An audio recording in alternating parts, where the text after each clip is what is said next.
Everyone, and welcome back to your Design to Move series. This time we're going to be working on subacromial impingement. My name is Ryan Maxwell and I'm representing Fluid Health and Fitness, and again we have... Hi guys, I'm Ashley Labor, physical therapist. I work at Pure Strength. And I'm Sam Rattay, movement specialist here at Fluid Fitness.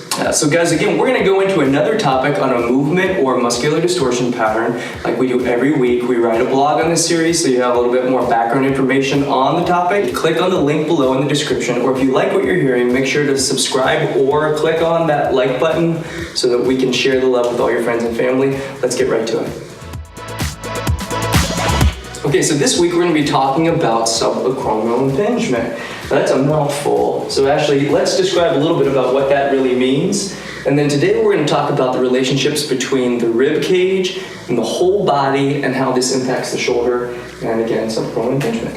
Yeah, a ton of people have this, and you may be experiencing it right now at home. Your shoulder has the acromion that comes across here. It's a bone, and when you go to elevate your arm and raise it up, things can get pinched in that area, especially if you have poor movement patterns or your shoulder isn't stable enough to control that. You will feel it, and it can be the rotator cuff getting pinched or the bursa in there, lots of different structures, but it will be painful. It can limit your range of motion, and it's not something you want to deal with. So we're going to help you figure out how to avoid it and or how to treat it as well. Yeah, no, this is a common issue that happens to a lot of folks, especially folks who are they're really focusing on the front side musculature of the body. We chase those vanity muscles, the pecs, right, the core, things that are going to create flexion or shoulder internal rotation. In this day and age, everyone is very forward. Everyone's on their phone, on their computer, so we can kind of get tight and we get stuck like that, not in a good position. So as soon as we can get you up and into a better position, nice and stable, released in the front, you're going to be good to go. We have 5 things that we're going to go over in our Design to Move series. We always tackle a release strategy that's going to use a soft tissue technique that helps to elongate or lengthen the muscle. In this case, it's going to be the Pec Minor. But we're going to then go into a lengthening of that same muscle. So once we've inhibited with that soft tissue technique, we're going to show you how to use a release strategy called a neuromuscular stretch or a Pnf stretch. As soon as we're done with that, we're going to go into an activation. This activation is going to essentially work the muscles that do the opposite of that Pec Minor, the Serratus anterior. Once we've finished that, we're going to go into an integration. So once you've gotten these direct relationships figured out, we're going to put it into the body as a whole. We'll talk a little bit more about that in relationship to the rib and the diaphragm and abdominals. And then finally, we're going to finish it off with a nice strength move to work on the retraction of the shoulder blades to hold those shoulders in the right position, isolating the rhomboid.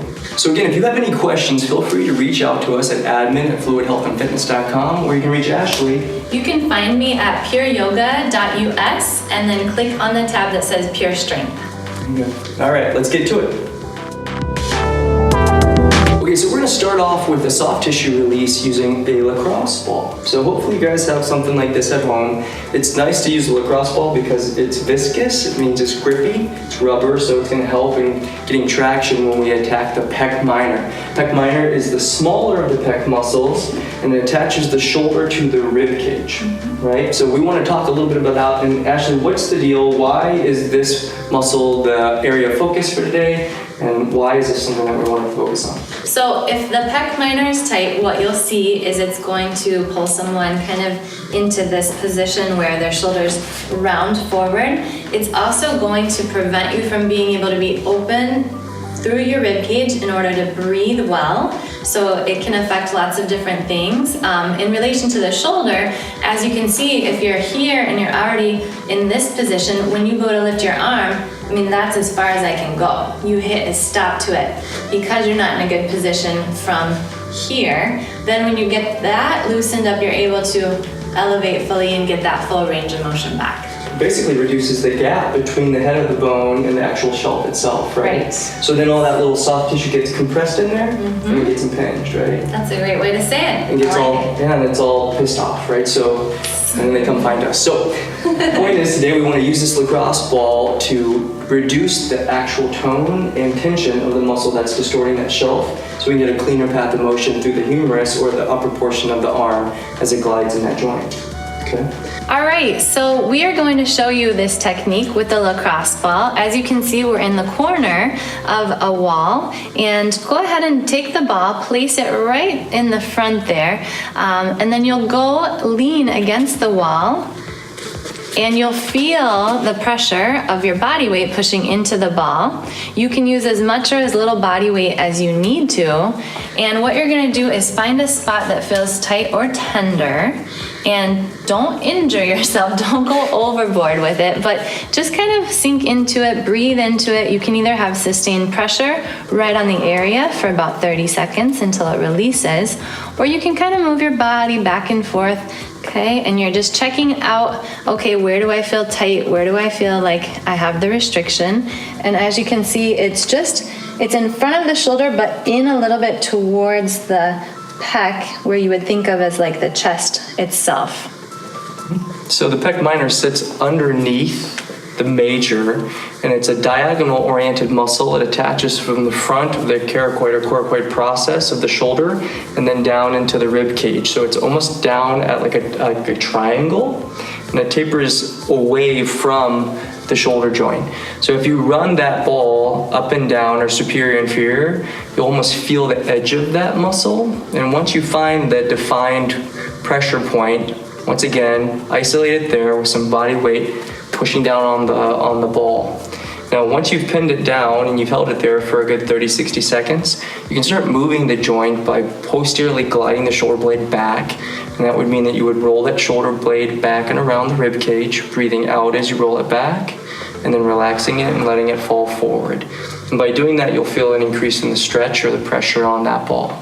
And Sam, can you show us what you're doing on the right side just by doing it on the left as well, so people at home can just see the motion that you're moving into with your shoulder and pulling it back?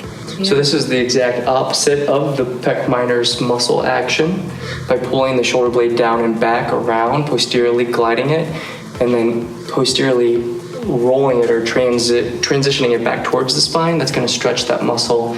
And normally if you had that ball on top of it, it would help to lengthen the muscle and break open those collagen cross bindings. Okay, there we go. So we would do that for about a minute, 2 minutes, then go on to the next area. Okay, so we just did the active release on the pec minor, and now that it's been basically subdued, now we want to see if we can get more length out of it. So we're going to use a stretching technique called a Pnf stretch or a neuromuscular stretch. So what does that really mean? Because I know we throw these terms around a lot, but really what does it mean? And why is it different than just doing a static stretch? Well, Pnf stretching is a great way to actually get more out of the stretch. So it's a long word, it's proprioceptive neuromuscular facilitation. Whoa. Basically what that means is you're going into the stretch and then you're activating the muscle, and then you're totally relaxing, and it allows you to get even further into the stretch without having to force it. So you're still being gentle with your stretch, but it's a way that your muscle is activating and then releasing even more than it would if you were just holding a static stretch. That's a great description. Thank you. Yeah. Thanks.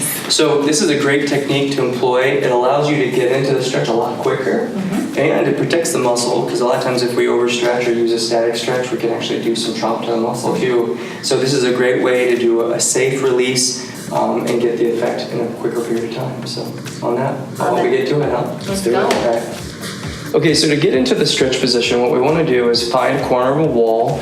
We're going to bring our arm behind the body, and as we get up to the corner, step forward on the same side or hemisphere of the body that you're going to stretch.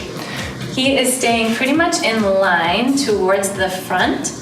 He's not really shifting or pulling his body too much, and his hips are stacked going forward. He's also keeping his head in line with his body. You don't want to get it here, all right? And then he's just staying really open through the front. He's keeping his rib cage kind of down. He's not flaring. He's not overarching his low back. So, nice job. Looking good. Now, with the arm behind you, the first thing to do is to pull the arm back behind the torso without opening up through the rib cage. So we want the rib cage to be fairly straight in line with your hips. And then you're going to draw the shoulder back. Now you'll feel the point of resistance as it starts to pull the arm back and stretch through the rib cage and the sternum.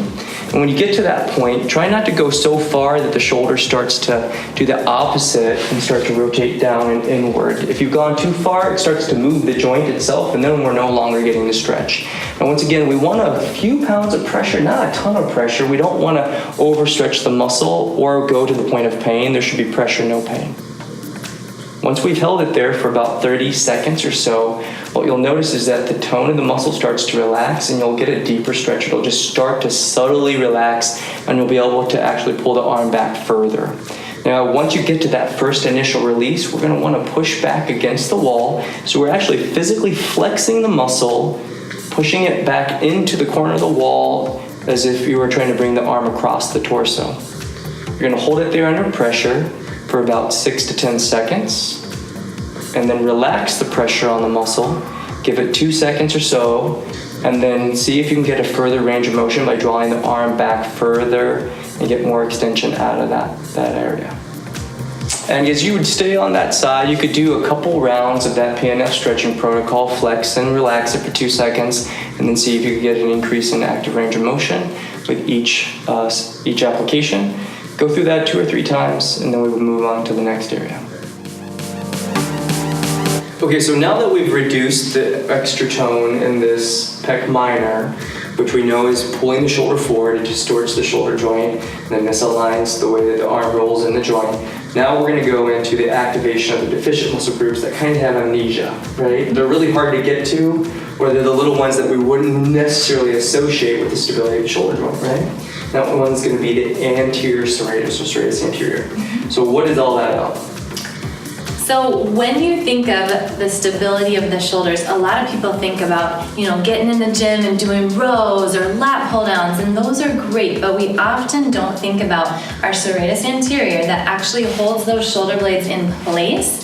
It's also a great postural stabilization that'll help throughout the day while you're on the computer, on your phone, whatnot. And it's a very, I would say, intricate muscle to work. It's not a huge, big motion, but it's very effective when you use it in the right way and when you activate it in the way we'll show you.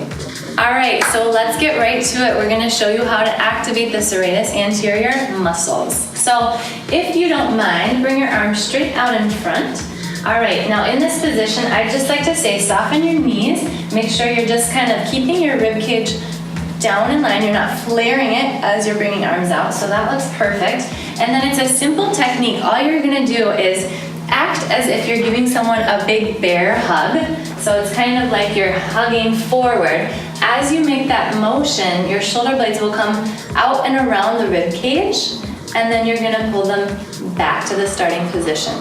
So this is retraction back and then protraction forward.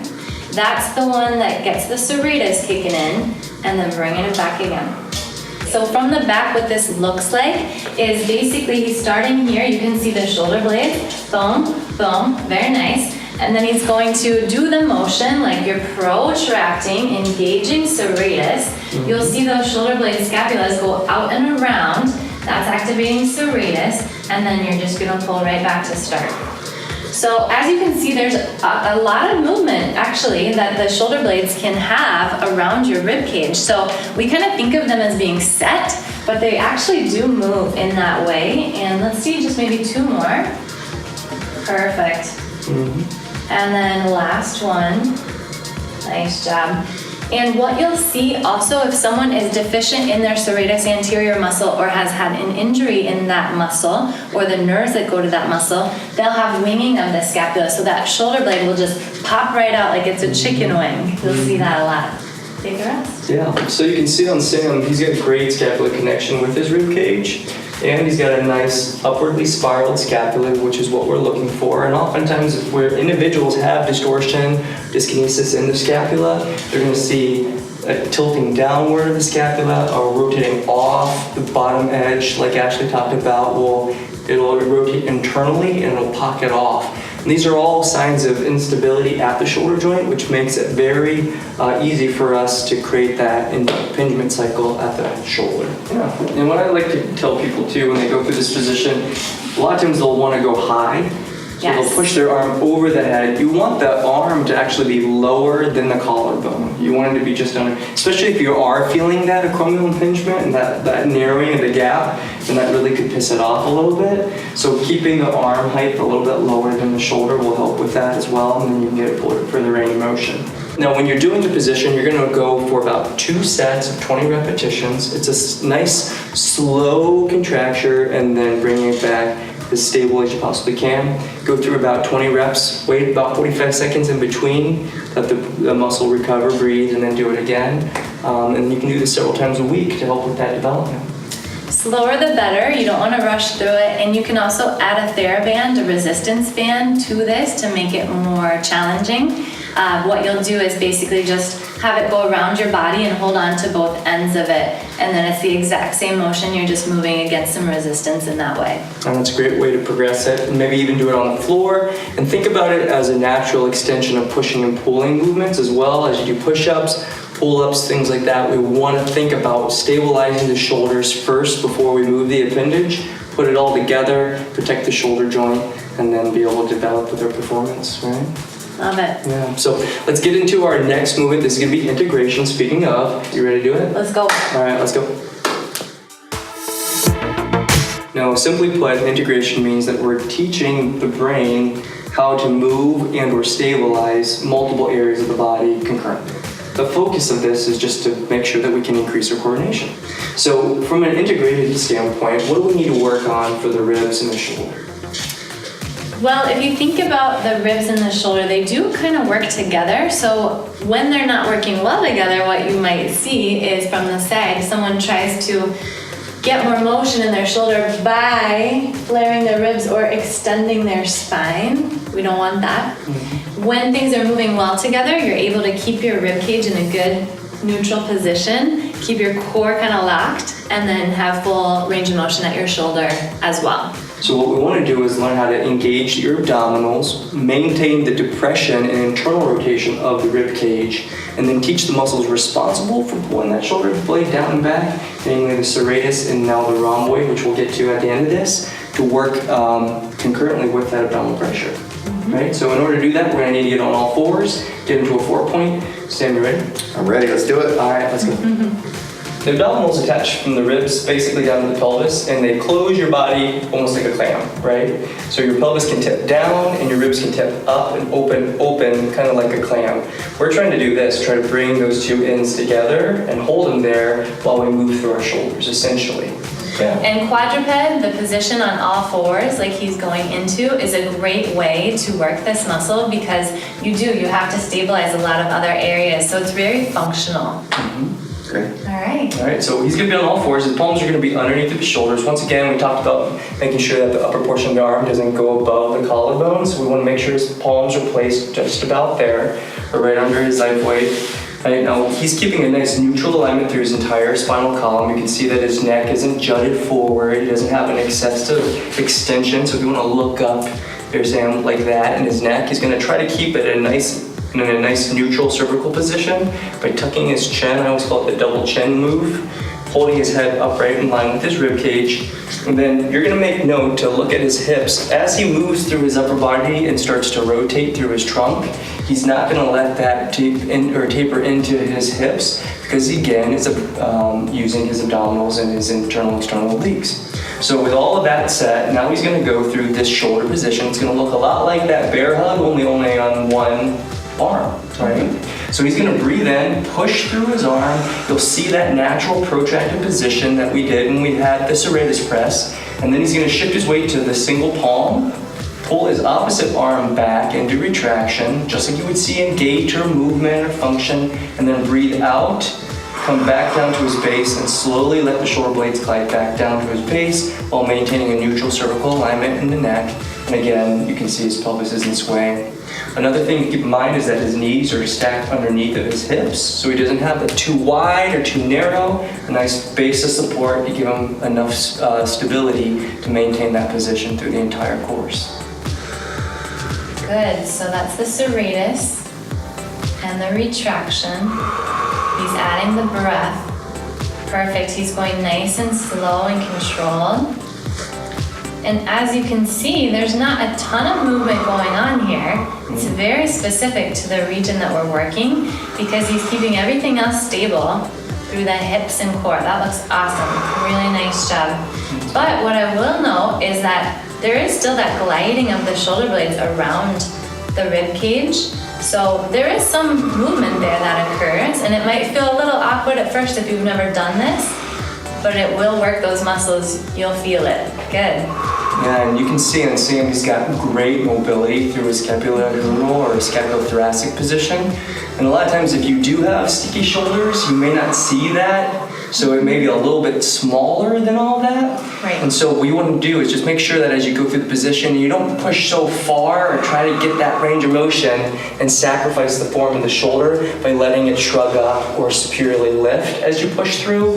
Again, that creates less position or space between the acromion and the head of the humerus. That could actually aggravate that underlying impingement. Right, so yeah, while you're doing this, think about keeping the space between your ears and your shoulders. So kind of down away, don't let yourself shrug up. So the bottom line is, guys, we want to go through this position because we want to teach the brain how to coordinate the set posture of the rib cage while going through that protraction and retraction of the shoulder blade. That way we can reduce the compensation patterns that we typically see with people who like to hyperextend through their back and use that as false posture. Remember, posture is positional, and we want to learn how to set those right positions so we can move cleanly, protect the body, and develop the frame that we all want. So awesome job. Let's get into strength, guys. Awesome.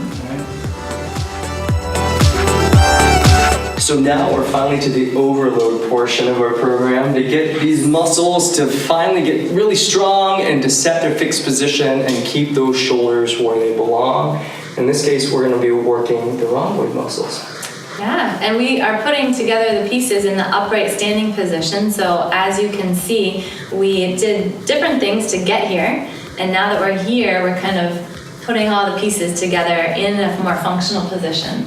Yeah, so the rhomboids, we refer to them as like Christmas tree muscles because they attach to the inside portion of the scapula or the shoulder blade, and they basically suck those shoulder blades towards the spine. They help to elevate, but they also pull them into retraction and back. Mm-hmm. And obviously, if we are having issues with this internal rotation where the shoulder rolls inferiorly or internally, and we have these downward rotated scapula, not with what Sam has, he's got beautiful scapula, right? But if you did have that position, you would see the shoulder blades rotate away, the opposite of that Christmas tree apex that would come towards the center of the spine.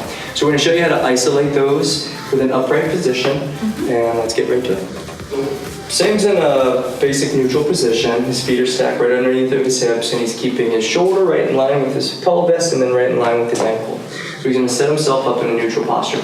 Now the next thing he's going to do is bring his arms out in front of him, and just like that bear hug position where we reached ahead and then pulled the arms back, we're actually going to just focus on the drawing down and inward of the shoulder blade and really focus on the engagement of the rhomboid. So you're going to see him pull his arms back. He's going to supinate his palms or rotate them open and pull the shoulders back until he feels those shoulder blades come towards the center. Now, as you go through this, note that there might be an overuse of the upper portion of these muscles that attach the shoulder blade to the ribs and the neck, the trapezius. And you're going to want to be careful of pulling back so far that the shoulders start to elevate and shrug. Or if there is excess tension in the pec or in that anterior shoulder girdle, you're going to see that as you pull back, if it's too tight, the shoulders are going to start to dump in and actually dissociate where they're supposed to be, right? So we want to make sure that we don't pull back so far that we start to create that deviation and that path of motion. As you guys can see from this position, he's getting that nice squeeze together and almost together and down into his back pockets. That'll help prevent this upper trap from bringing things up. So it's together and down, that looks great. And then let's see just a couple more. Yep. Perfect. Mm-hmm. Great. And you can also tell that he's leading the charge with these muscles here. So these engage first. And he's not necessarily pulling back with his arms, right? Because we don't want the shoulder to come forward, like Ryan said. Mm-hmm. So it's all about what's going on back here. So what we'll notice is that they're going to get retracted. He's going to keep them down and depressed. We call it a posterior glide. And at the same time, he's externally rotating his arm so that it all works in one unified position in a nice, clean, appropriate range of motion. And you may not hear him, but he's breathing out as he does this. And by expiring air from his lungs, he's gonna pull those rib cage down on the front side so that the ribs stay nice and tucked. He's engaging his core, and then he's gonna work against that pressure, and that's gonna create, again, a nice force closure through the trunk into the lumbar and carry what's commonly referred to as engaging your core, right? Sure. Which is, again, the trunk all the way down to the pelvis, and now hopefully you guys have a better understanding of what that really entails. Just to give you guys at home the full picture. Oh, that's awesome. And actually, we wanted to give him a challenge too, right? So what would be another way to engage the core, integrate the core, while still working through the shoulder? Yeah, really good question. All right, let's see. Can you do that while standing on one leg? I think you can. Now this time, try a couple both arms. At the same time, yep, he's really focused and I love it. Now, as you can see on one leg, he's having to stabilize with that glute and core even more. And then let's see just the right arm pulling back. Yep.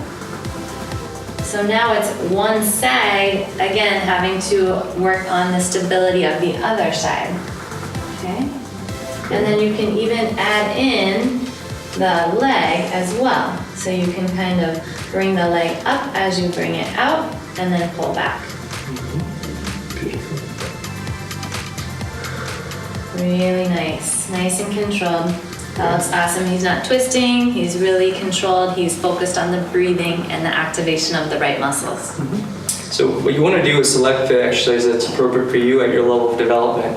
So as you progress and you realize that you're able to maintain these fixed positions, then we can start adding on that additional intensity or complexity, and that way we can train our brain to cooperate with our body, and then we can layer this into function, and that's good, Sam, as we go into everyday activities. So we can practice perfect execution of these movements, teach our body how to cooperate with our brain, and then feed it into higher intensity exercises so that we can protect our body and continue to do everything that we love. Right? That's right. Very good. All right, well, thanks again, Sam and Ashley, for joining us. That brings us to another episode, the close of another episode of Design to Move. This time we talked about subacromial impingement. Once again, that's a closing of the gap between the head of the humerus and the shelf of the joint. And as the overuse of certain muscles pull that into a tighter position, a lot of times we can impinge soft tissues or structures that create a lot of pain and discomfort. It's a simple way to remediate these issues by going through the course that we went through today. If you guys have questions, we'd love to always hear from you, or you could read the blog. Again, it's in the description. You can reach out to us at fluidhealthandfitness.com or Ashley.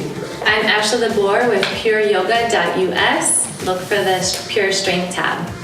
There you go. So each week, remember, we give you a new blog on another topic. We have another one coming next week. So if you like what you've heard, please like and share, and make sure to follow us on our Facebook and social media. We'll see you guys next time. Remember, your body's designed to move, so stay in motion. We'll see you soon.